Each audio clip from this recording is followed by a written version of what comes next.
back to the Palace Pistons report, and this is the Game 2 review and Game 3 preview as we look into the 107-97 Pistons victory.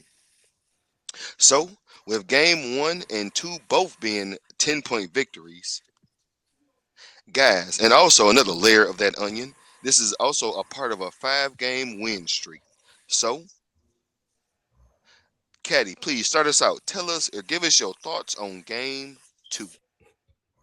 All right, I'll start off with game 2.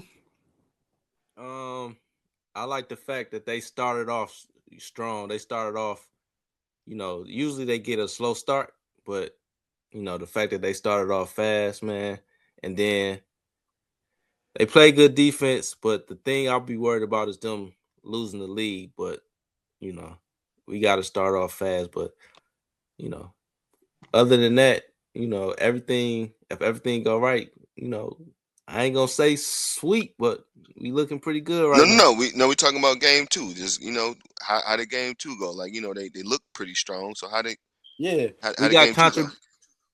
that, but yeah, we got contributions from everybody. That's what we needed. Like everybody said, K needed help. We got Jenkins and Tobias. Everybody pitched in. Good punch, and that's what we need to win. So we keep that up. We good. Well, yeah, it was a good feeling because Detroit they were they were they were in the driver's seat heading out, and all of a sudden, Cleveland they got a little poise. Jared Allen, he started making up for what Mobley wasn't doing.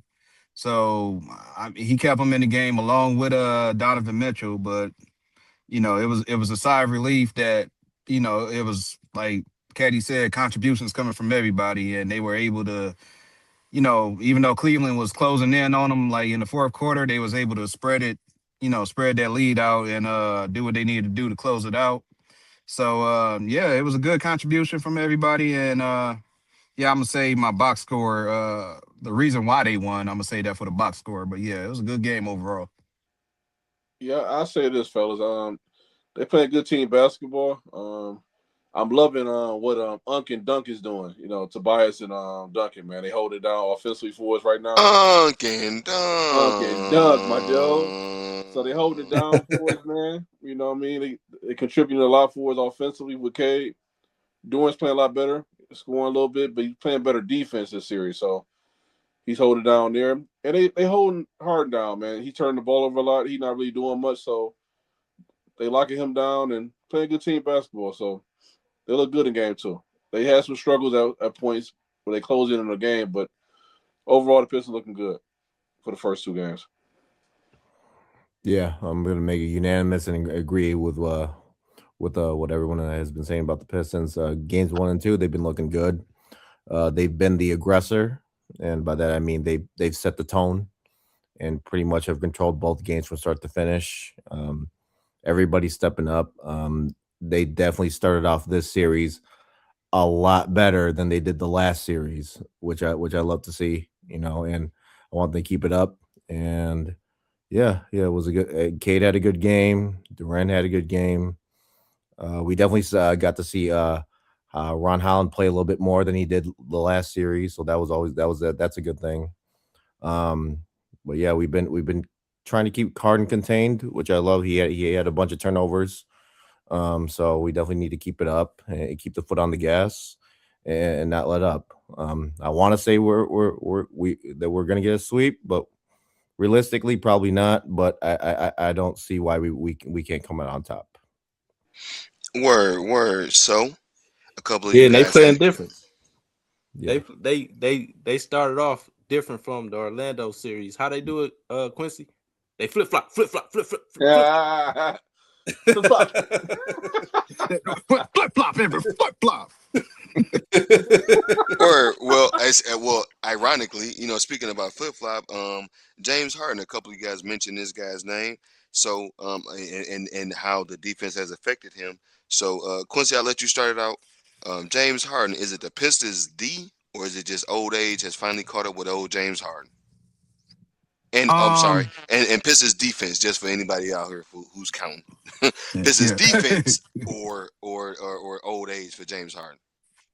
I'm gonna go ahead and I really hate to say both, but I gotta say both because it was a clip where he was facing Atlanta, and there was the clutch. He was going against Nikhil Alexander. He was doing a little little dribble pass, and then all of a sudden Nikhil Alexander was like, "All right," and they poked his hand in and started, stole the ball, and started to break.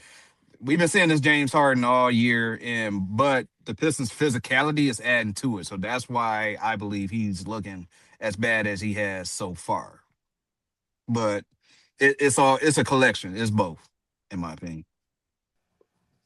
Fellas, James Harden, old ass, is getting locked up by the Pistons defense. Thank you, Cleveland, for trading for James Harden, old ass, for Darius Garland. Thank Yeah. you for doing that for us. You traded a young ass guard and 100%. Darius Garland, who was busting the Pistons' ass. Yep. We got traded. You traded for old James Harden, who's getting locked down by the Pistons. So thank you, Cleveland, for doing what you did. Appreciate you. Garland hit that game. When was it? Last year or this year? It was one of the, it was the last Last year. year. Last year. Yeah, yeah, Last year. but It was last year. yeah, you give away that guy. Yeah, send him on out west for a guy who hasn't showed up in the playoffs since Houston. So hey, all right. Yeah, I had to agree. I think it's both. I think it's both, man. I think people used to that Harden that do all the hold the ball, pit pat, pit pat, pit pat, like Charles Barkley say, all that dribbling and stuff.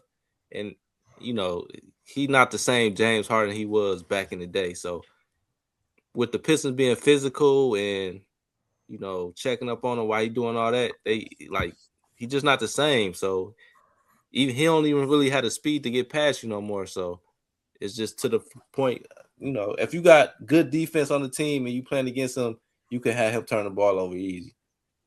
Yeah, I might have to agree with what everyone else has been saying about James Harden. Um, yeah, the dude is definitely past his prime. This isn't the James Harden that we saw on the Houston Rockets. Where he definitely broke out and made a name for himself over there. I mean, he Uh, disappeared for the Houston Rockets too. But that's when he was at his peak. Like the James Harden that we see now is definitely not at his peak anymore. So yeah, it's definitely both. It's definitely our physical brand of defense that's wearing him down, and plus it's his age. This is, like I said, this isn't the James Harden from the Houston Rockets that was at his peak. This is a slower James Harden. He's definitely not at his peak anymore. So yeah, as long as we can keep doing this, keep wearing him down with our defense. Yeah, I don't see him being a factor if we're affecting him that much. And one last thing I like to say is a good way to beating him is the hustle points because he don't die, he ain't gonna dive after no ball. So I mean, if you can disrupt his dribble and knock the ball like away from him, you won. You can start the break because he ain't going after. Yeah, And he ain't gonna he really just play steps defense like either. that. No. Nope. You know that. Yeah, that's a So hand in the pocket. I wanna say I don't know if it's just old age or maybe it's because of old age, but he just looked like he don't care. That's honestly Yeah. what I Yeah, think of. But It ain't hold no on real quick. intensity. he's Ain't no he's very intensity with. lackadaisical. Let's go ahead and take a look at that Pistons box score. Hold on, let me get my phone ready. All right, so Cade Cunningham led the way with 25 points. Jalen Duren showed up with a big 10 rebounds, and of course, Cade Cunningham also led the way with 10 assists. Also for the Pistons, Duncan Robinson chipped in a huge 17 with 5 for 9 from the three. Asura Thompson also chipped in 10 points. Dennis Jenkins off the bench. Shout out to the big homie D Will, chipped in a big 14 points. And over to the Cleveland Cavaliers box score, who led the way for them. Donovan Mitchell got kind of hot. He led the way with 31 points and a whole bunch of talking to the refs. Jared Allen led the way with 7 rebounds. That was a little bit peculiar. And Dennis Schroeder, off the bench, led the way with 5 assists. Quincy, go ahead. You had something to say about the box score? Yeah. One big thing that jumped out to me on why we shouldn't have lost this game at all. The 3-point percentage. Gentlemen, we went 14 for 28, 50%. The worst 3-point shooting team in the playoffs went 50% from three against Cleveland's 22%. They went 7 for 32. That's no mistake because Cleveland is a reasonable 3-point shooting team, and that's a huge contributor to how the Pistons was playing the perimeter, something that they don't do usually. But yeah, that 3-point percentage, the comparison between that, mathematically, this game was ours. Like, ain't no way possible you was gonna lose shooting 50% while they shooting half of that. Yeah, I agree. Just you can't lose that game. And then if you got James Harden scoring 10 points, um, and then you got Mobley with just 9 points. Even though Mitchell had 31, if you got them two not scoring, and Allen had a pretty decent game too, but I feel like Mobley got to be the second scorer for them. And if he having a bad game and Harden having a bad game and he turning the ball over, there's no way we should lose this game. Word. So taking a look at at those team stats that Quincy Cat led us to, the Pistons leading the way with 50% from the three. Cleveland Cavaliers 22%. I'm not sure how long that's gonna last because they are pretty much a 3-point shooting team. Field goal percentage, the Pistons led the way with 49 to 42%. Offensive rebounds, the Pistons led them just a tick by 3 with 12. Total rebounds, they led the way 42 to 36. Blocks are outstanding, or ironically, the Cavs led the way with 6 blocks to 5. Pistons led with 13 total turnovers. Let's see here. How many? When the Cavs scored 14 points off those turnovers. The Cavs again leading the way in the paint with 52 points in the paint. The Pistons led the way with 22 fouls, and the biggest lead for the Pistons was 14. So we haven't had a chance to get the whole crew back together. So I was gonna let you guys, or I'm sorry, I don't want to say let, because I'm not letting y'all do nothing. But we were going. The plan was for y'all to pick new players for this series. So if y'all want to, do y'all want to pick new players? Or y'all want to continue on with the players that you already had? Well, now that we see, now that we have sight of my player, I'm gonna go ahead and stick with him and see where it goes. Yeah, Ron Hall. Lead the way then, Quincy. Yeah, well, yeah, we have seen some good things from Ron Holland. He been especially with Twin and foul trouble. He came in for Twin, and he's been having active hands. Pretty much been serving the same purpose that Twin has been serving defensively. Yeah, he ain't gonna be all defensive great at doing that, but he's still when Twin had that silly foul, he pushed James Harden. He came in and still served the purpose, and was still active amongst the defensive end. Um, I would still like to see him, work on that jump shot because Cleveland is daring him to take it. They sagged off on him a lot when he catch the ball, see the shot clock at a certain time and just sag off on him. So I would like to see him work on that jump shot, but still be aggressive with it.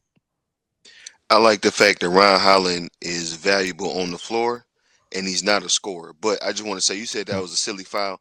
As a person that used to foul, that wasn't a silly foul. I get exactly why he No, no, did no. that. I understand. Because I understand why it happened, but yeah, also it was what he had 3 fouls, or that was his third. I think that was his third foul. I'm not Yeah, that was sure. his But third. I'm not yeah, sure. but he needed. Yeah, it was costly because JB had to take him out. So I'm not sure, but I wholeheartedly understand. Anybody else? Did you want to pick a new player, or do you want to continue with the player that you had? Oh, I'm definitely gonna change mine. I got to pick a new one because the last guy I picked hasn't been playing. All And right, so Zach, if you don't mind, I'm gonna give you Cade Cunningham. Go ahead. Or who did you have? I'm sorry. that's exactly what I was gonna pick. Thank you very much, Torrance. What a coinky! What a coinky! Go ahead, my brother. My apologies. No, the last guy I picked, guys, because you didn't, or you guys, in case you guys forgot, I picked Ken Horter. He didn't play it basically a lick the last series. well, So supposedly he injured. I yeah, still think we're gonna well, get some yeah, sight of I him. was about that's One of exactly the what I was. one of these days, y'all ass gonna listen to me. I said, "Hey man, why you picking bitch player?" You said, "Because I love him." Now look, Yeah, well, yeah, he didn't. Yeah, he got hurt, so that kept him out of the series, and I don't know if he's gonna play for in this series. So I'm gonna pick the guy that everything runs through, which is Cade. So Cade's definitely got to keep doing what he's been doing, and as long as he keeps playing well, I like our chances, and I think we have a good chance to get past the Cavaliers as long as Cade keeps doing what he's doing. So I'm picking Cade. All right, so game two, as far as K goes, Zach, tell me more. When the game got tight, this is something that I observed. K took it upon himself every single time. They cut the lead, like let's say they have like that lead to get to like 3, and then the 5, and then the 7. The Cavs get it back down to 3. It'd be a Cade bucket. What do you think about that? How do you feel about Cade kind of having his grip on the game? I love seeing that about Cade. You know, he's really coming into his own in terms of striking that balance between getting people involved, getting shots up, getting quality looks for his teammates, and then knowing when to take over. So Cade's definitely flexing that takeover muscle and knowing hey, I got to take the game in my own hands. I gotta affect the outcome in my own way. So I definitely like seeing that from Cade, and I definitely want to see more of that, especially when crunch time comes and the game's on the line. Word, Caddy, who'd you have, or do you want to stick with a sorry? You got somebody new. I'll stick with a star. I'll stick with a star. And just to piggyback on that, K, like if he not scoring, he assisting. Like in that last game, he got doing like 3 straight dunks. If it wasn't like he timed it perfect for Doran to get those 3 straight dunks, so he a big factor in that. But I'll stay with Asar, man. Asar, he like a Swiss Army knife, man. He's all over the place. If he's not blocking, he rebounding. If he's not rebounding, he playing good defense. And all I ask for Asar is like 10 to 15 points. We know he's not a like prolific scorer or anything like that.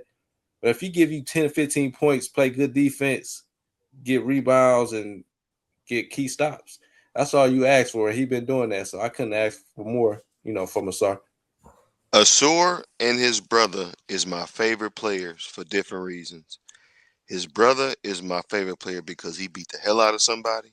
Like I just when he Tyler grabbed Hero. he Tyler grabbed Yeah. Hero, that's Cuz. exactly what I was thinking. He was like talking to the ref the whole time. He just grabbed Cuz by his collar and just yanked him to the floor. Yeah, dude But started to body slam them on the floor. but He just that's grabbed what I'm his saying. But jersey. Asur Mm, reminds me a whole lot of Tony Allen. And Tony Allen earned mm, all my respect. This don't count at all for nothing in this world.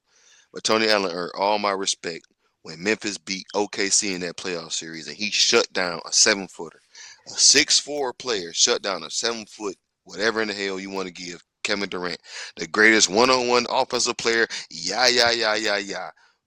He got shut down by Tony Allen, first team all defense. Go ahead, John. You want to pick somebody new, or Real quick. you riding with Stu? Go ahead, Caddy. Real quick, just about Asar. When he made that shot at the end, even though it didn't count, if he have that shot, like constantly had that shot, he'll be one of the best players in the league, man. I was gonna ask you that, Caddy. I just Like, want to does add it this. make a difference? Does it make a difference how he get his points? Because he get a lot of it through the hustle offensive boards, the tip ins and everything. Like, Yeah, does it matter how he get his points, or points is points. That's cool, but if he had like a little jump shot, maybe like a little 15-foot jumper or something, he'd be way more dangerous than he is now. what the crazy thing is, he still got time. He only what 22, 23, so Yeah, he got a few more years to get it. yeah, for sure. Yeah, yeah. I just want to add to that. Yeah, the only thing with me with Asar, I love everything about what Ketty said about him being a Swiss Army knife. That's 100% true.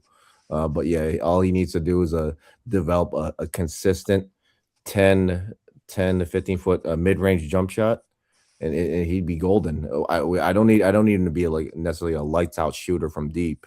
We don't need Yeah, that. We just need someone that if he can develop a consistent jump shot and get 10 to 15 points. He doesn't need to be a prolific scorer like Caddy said. Yeah, Asar will be golden. He don't even need yeah, the jump shot. He just So Yeah, they been yeah. calling it out in the broadcast. He just got to be a solid screener and cut to the basket. But John, mhm. go ahead. You got beef stew. Or you got somebody new in that I, Rams. I'm gonna roll with Beef Stew still, man. I was gonna go Doran, but I'm gonna stick with Stu. Stu been consistent off the bench. He ain't did much this series yet so far. played decent of game one. Game two, he had a couple points, couple rebounds, but he does two things. Stu come in and play good defense and give you hustle points and stuff like that. So that's my guy. That's my favorite Piston player. But I'm gonna keep riding with Stu.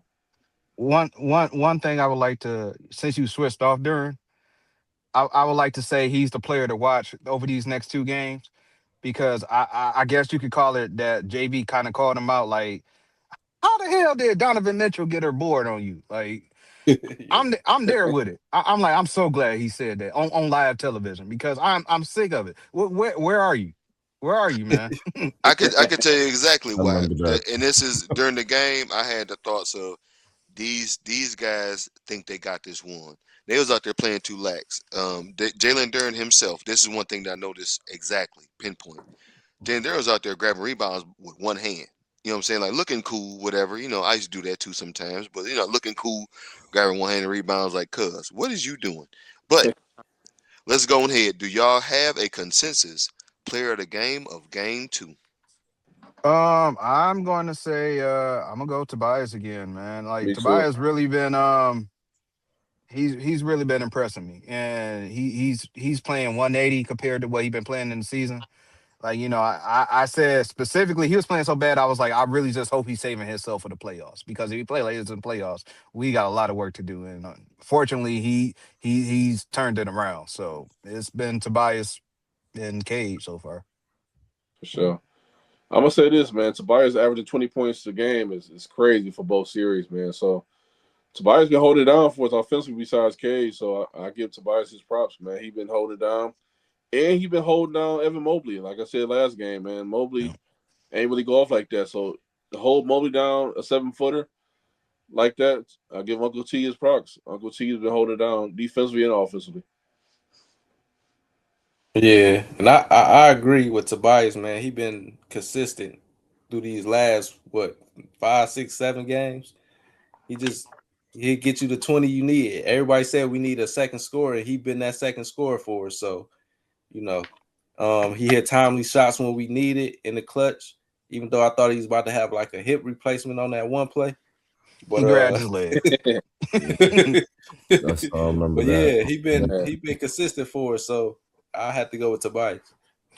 Just been overplaying. He averaged 13 points all season, and now it's turned into 20 a game in the playoffs. Yeah. Story of his own. Yeah, fellas, I'm definitely gonna have to just make it unanimous across the board and then say, yeah, Tobias has been that second scorer. He's been that unsung hero for us in terms of the scoring department. I mean, yes, everything runs through Cade, but the simple fact that he has Tobias right there with him as a reliable second option, I mean that's crucial for us. And Tobias needs to keep doing what he's doing. And and yeah, he's a completely different player in the playoffs compared to what we saw from the regular season, just like what Q said. So I'm glad that we're seeing this version of Tobias stepping up, and hopefully he can continue to do that for us. Let's go ahead and take a look at that game three preview. So we'll go ahead and start out with this: true or false? Do you guys believe that the whistle will be different in Cleveland, Ohio? John, Oh, go ahead and start us out. I'm gonna say true. I think the Wizards gonna probably go Cleveland way mostly this next game, but as long as the Pistons stay aggressive offensively, we should be straight. But I think James Harden gets some calls, and they get a little bit more calls at home. I won't be shocked by that. I think it's true. I'll agree because they was trying to give it to him game two. Yeah. So yeah, it's definitely gonna be friendly down in Cleveland. I want to say Detroit will try to like keep it together and like try to like counter it, but nah, yeah, the refs gonna be very whistle happy. Hmm. Yeah, I think they might get a couple whistles in Cleveland, but I think Detroit defense is gonna travel. Long as they be aggressive and play the defense that they usually play, get them blocks and steals and stuff like that. Even if they get them whistles, I think Detroit gonna be too much for them defensively. Yeah, fellas, I'm definitely gonna say true as well. Yeah, I think the whistle may likely favor the Cavaliers a little bit more than our Pistons. But I think just like Caddy said, the Pistons could just play Detroit basketball and keep doing what they've been doing the last two games. I don't see the whistle affecting them all that much because I think yeah if the Pistons just play Detroit basketball, they're going to be too much for the Cavaliers to handle. I was gonna say, didn't Spider pretty much try to give us the preview talking about he probably need to start flopping more. Yeah, Oh, he I did remember. say Yeah, that. yeah, he did Yeah, say that. Yeah, yeah. yeah. Which one Mm-hmm. is it? Which one is he about to marry? Coco Jones or Normani? Coco Jones. Okay, Shout, yeah. shout out to Coco Jones. Shut the hell up, Donovan Mitchell. But all right. So Zach, you had said that you think that the Pistons may be able to overcome that whistle. I hope you're right, and I'll say this, and hopefully I'm wrong. I predict a James Harden, maybe not a 50-point game. I was gonna say 50, but that's that Evan Williams talking.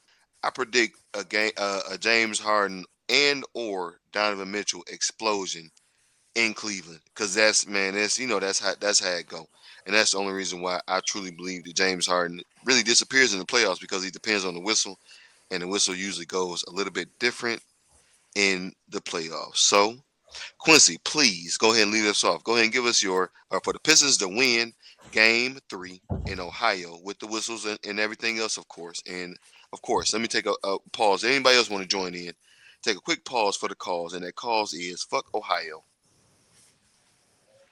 First and foremost.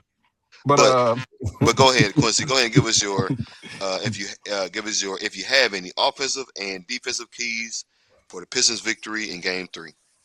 well, just to piggyback off our latter topic, you gotta separate yourselves from what you expect to happen, and that's the referees trying to take over the game. So with doing that, I would like for them to mimic their 3 point performance they had in game 2. If they're unable to do that, go for your for sure shots, but definitely try to set the tone and stay around that percentage. I know 50, that was really good for the Pistons. So I mean, hey, if you still want to get it around 42, 45, I'm okay with that. Um, so yeah, that's offensively. Defensively, be aggressive, but just know what they're about to do. And so get your hands on them, but also like, hey, well, you gotta get your hands on them, but put them in their face. Like, hey, this where I'm at, and just play it safe and do that all 4 quarters, and should be favorable. Yeah, fellas, I think the Pistons gonna be all right. Far as that, I mean, they can still play aggressive defense, but just don't foul and get in foul trouble. As long as none of our guys get in foul trouble early, like Doran or Asar, guys like that don't get in foul trouble, we should be fine. Um, but like I can see Harden having a good game. Like he needs a good game. He's been playing horrible the first 2 games for them, turning the ball over a lot, not scoring a lot for them. So I expect Harden to have a better game than the first 2 games. But as long as the Pistons don't foul a lot and get in foul trouble, stay aggressive, they should get a dub. All right, so They de- John, give me one defensive key against James Harden. Turnovers, man, causing turnovers, strips. Once you get James Harden turn the ball over, you got him for the most part. Seriously, All turnovers. right, right back to you, Q main, then on to Zach. Yeah, I would say disrupt his dribble a lot, and just know that he's going to look. If he does have a big game, he's going to be dependent on that whistle. He's going to look to get to the free throw line. That's literally how Cleveland's going to try to win this game because they know they can't get down 3-0, so they're not going to risk it 3 point wise. They're going to try to bait the whistles. Just to piggyback off of J Rev and Q, we're saying, yeah, defensively, they're gonna have to disrupt his dribble a lot. Yeah, if you can disrupt James Harden's dribble, you got him. And on top of that, if you can make him earn every single basket instead of like giving him a wide open shot, that's going to be even better for us. So if you combine disrupting his dribble and not letting him get an easy bucket, we definitely have a chance. Offensively, we just got to keep doing what we've been doing the last 2 games, setting the tone, being the aggressor, controlling the game from start to finish. Obviously, as I've been saying, everything runs through Cade. So Cade's got to be aggressive, and Tobias too. So if we can get all those things going for us, I like our chances going into game three. Defensive, defensively wise, I feel like Cade has been playing a good, playing good defense on Spider, making them take tough shots or whatever, and then Asar on what Cade been playing on Harden, and then Asar been playing on Spider and making them take hard shots. And I noticed even when Duncan was checking Harden, he was making them go left. Like he kept making them go left, and Spider kept trying to go right. He kept trying to go right. So if you make him go left, I think you can take him out of his game a little bit. Spider probably gonna get his points, but if you could keep Harden and Mobley, you know, to barely be in existence in the game, then you got a good chance of winning. So I figure if you keep doing that, you good. Offensive wise, just be aggressive, man. And then sometimes when they double team K, throw to the open players. They can make their shots. Duran can be a little aggressive. Cause them too big to me, they kind of soft. So if you get him the ball, get them in foul trouble like you've been doing, just be aggressive. And as long as you do that, I think we don't have no problem winning. All right, so let's go ahead and take a quick peek at that betting info. So this is per the MGM app on my phone. So we got is it the Cavs this time as a 4.5 point favorite at home? Um, well, me and D Will, shout out D Will. We pretty much agreed that every home team is gonna win. So it's feeding right into our predictions with that. I do see the Pistons probably closing in on their spread. I believe their spread was I don't have that. What you said that was? I got 4.5. Was that 4.5? Yeah, for yeah. Yeah, yeah. Yeah, four Yeah, and a yeah. half. Another close game. I see it being a close game, but like I said, depending on how the whistle's flowing, um, Cleveland probably is going to edge that out. Even if they do make the cover, uh, Cleveland Cleveland will probably get a close edge out. So yeah. Well, fellas, I'm gonna go with this. I'm gonna say the Pistons probably take a L this game. This is the game they gotta win. Cleveland gotta win this game. So if Cleveland loses this game, it's probably gonna be a sweep. So this is really a must win for Cleveland, honestly. So I got a feeling Cleveland gonna cover their spread and the Pistons gonna lose it. But hopefully the Pistons win. Like I said, I want the Pistons to win, but this game I think Cleveland has to win to not to get swept. I'll take the plus 4.5 from the Pistons. I think the Pistons kind of got them figure out. I feel like Donovan Mitchell gonna have a big game, but I feel like Harden gonna be the same player. Long as you mix it up with him, play good defense on him, I feel like he gonna turn the ball over again. Mobley, he gonna play better than last game, but it's not gonna be enough to win. And I feel like Pistons can win this game on the road and possibly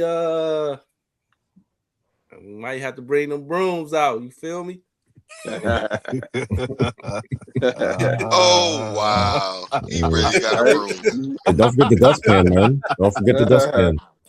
I mean, yeah, I think it's definitely going to be a bit tougher for the Pistons going to game three tomorrow, just because of all the stuff that we've been saying with the whistles possibly favoring the Cavaliers.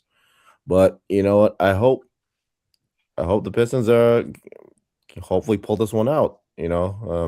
Make it a 3-0 series, 3-0 series. Uh, so I'm gonna go a little bit against the grain. I'm gonna take the money line on the Pistons going in tomorrow. Mm, all right. Hey, that's everybody or what? That's it. so, Yeah, Yeah. that's everybody. Yeah.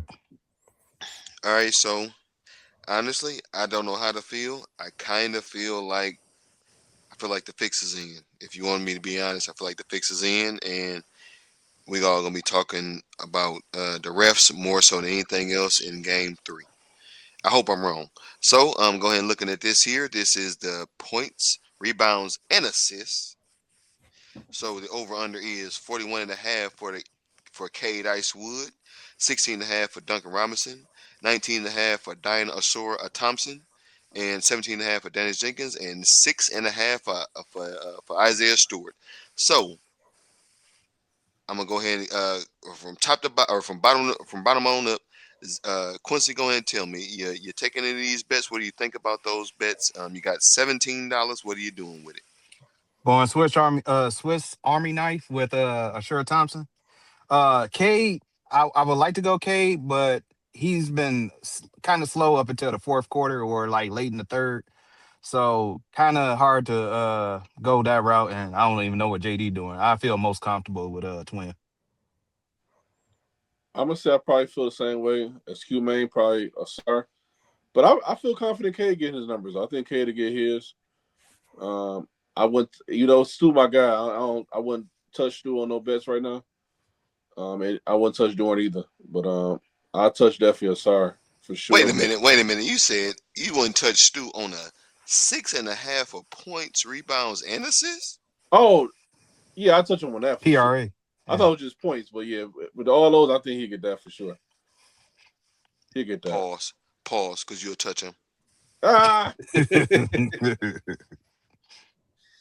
pause. um, I feel like Stu will probably get that PRA 6.5.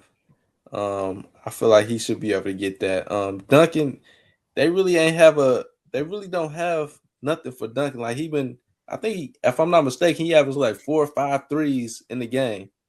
Um, so I might take that over for Duncan, and definitely for Stewart. So Yeah, just looking over this graphic. I'd probably take the over on Cade and the over on Asar. Um, based on how they've been playing the last two games.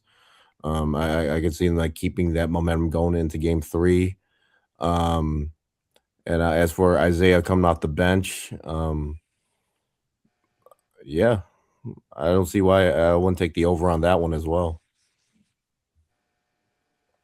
Word. One thing I want to say, just because I'm much too old to call this gentleman Unk, but just because the internet is saying this Unk and Dunk, if you got Dunk on here, you should definitely have Unk on here.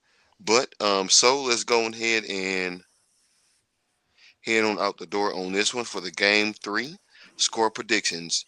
Whoever wants to go first, go ahead and give me your score and game predictions. um, I'm going 107, 102 Cleveland.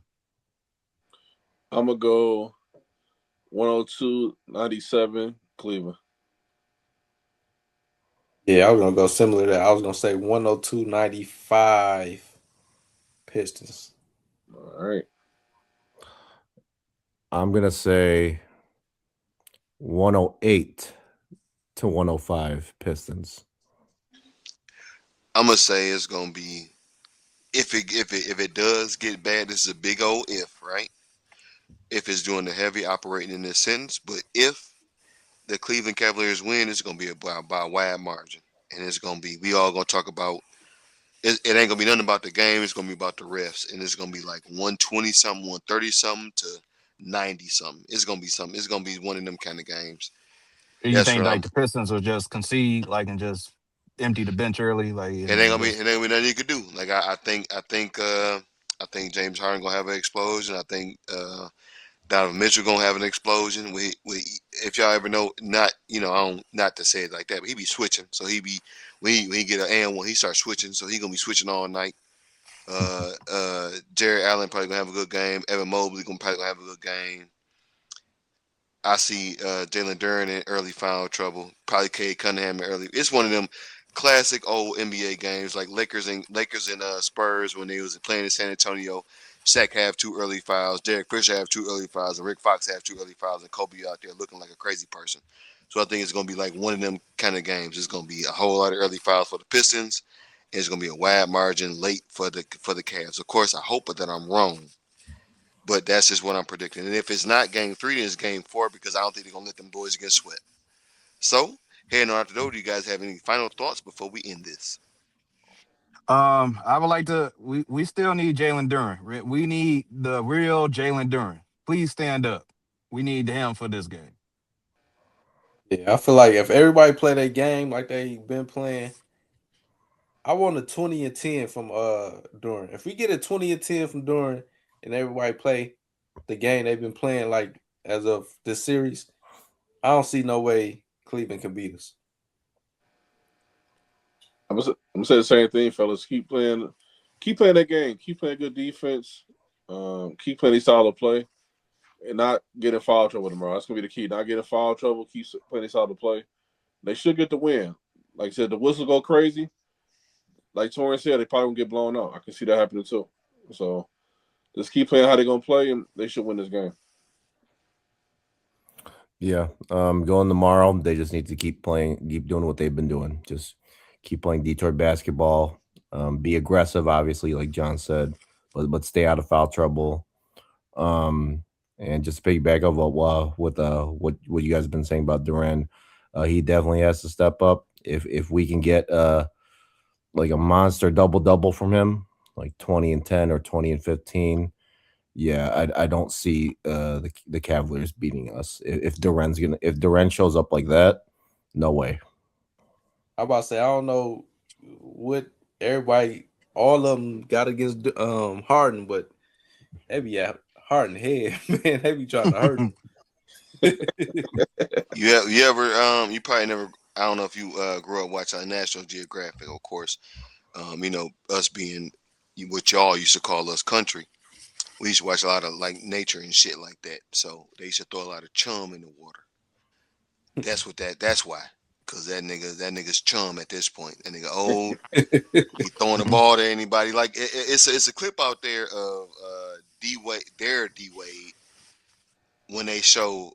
Maybe I'm sorry. Maybe I'm. It was. I think it was Donovan Mitchell. So whoever it was didn't fight over a pick. He just like, man, what the fuck? Like you could, his body language. Like you just see a lot of this stuff, and that's like those guys don't really play hard on defense. But we shall see what happens in Game 3. One way out the door. Please go ahead and hit that like button and leave us a comment and let us know if y'all care about anything we've been saying to y'all tonight. But we'll go ahead and see y'all in the next one. Cheers, fellas. Peace.